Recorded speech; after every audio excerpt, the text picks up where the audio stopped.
మగాళ్ళకి బొట్లు పెట్టమంటారా కొడకల్లారా మీరు? ఆడవాళ్ళకు బొట్టు పెట్టారు, ఆడవాళ్ళతో బొట్లు పెట్టించుకుంటున్నారు అని అంటే పెళ్లైనటువంటి స్త్రీలు పునీత స్త్రీలు అని మాట్లాడతారు. మరి మగాళ్ళకి బొట్టు పెట్టుకుంటున్నారు, మీకు మొగుళ్ళు ఎవరు? వీడు నోటికొచ్చిన పిచ్చి వాగుడంతా వాగుతున్నాడు. హిందువులు బొట్టు ఎందుకు పెట్టుకుంటారు, మగవాళ్లు కూడా బొట్లు ఎందుకు పెట్టుకుంటారు, వీడికి చెప్పాల్సిన అవసరం మనకి అస్సలు లేదు. దాని గురించి ఎక్స్ప్లెనేషన్ ఇవ్వాల్సిన అవసరం లేదు.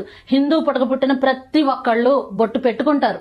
ఎంత గొప్ప స్థాయిలో ఉన్న వ్యక్తి అయినా సరే, న్యాయమూర్తి అయినా, లాయర్ అయినా, పోలీసులైనా, ఆర్మీ అయినా, లేదా మరొకళ్ళైనా, ఆఖరికి దేశ ప్రధానమంత్రి అయినా సరే బొట్టు పెట్టుకుంటాం మనం. బొట్టు పెట్టుకున్న ప్రతి ఒక్కళ్ళని కూడా ఆడింగోళ్లతో పోల్చాడు. మీ మొగుళ్ళు ఎవరు అని అడుగుతున్నాడు వాడు. హిందువులందరికీ ఈ వీడియోని షేర్ చేయండి. వీడి మీద లీగల్ గా యాక్షన్ తీసుకోండి. హిందువుల మనోభావాలు దెబ్బతినేలాగా మాట్లాడుతున్నాడు. వీడి మీద ఖచ్చితంగా లీగల్ గా యాక్షన్ తీసుకోవాల్సిందే. నువ్వేం చేస్తున్నావు, నువ్వే చేయొచ్చు కదా అని మీరు అనొచ్చు. వీటి గురించి అంతగా తెలియదు. తెలిసిన వాళ్ళు పెద్దవాళ్ళు చాలా మంది ఉన్నారు. మీరంతా కూడా కలిసి వీడికి మళ్లీ బుద్ధి వచ్చేలాగా గట్టిగా బుద్ధి చెప్పండి. ఇది నా విజ్ఞప్తి. ప్రతి హిందువుకి ఈ వీడియోని షేర్ చేయండి. ప్రతి ఒక్కళ్ళు రియాక్ట్ అవ్వండి.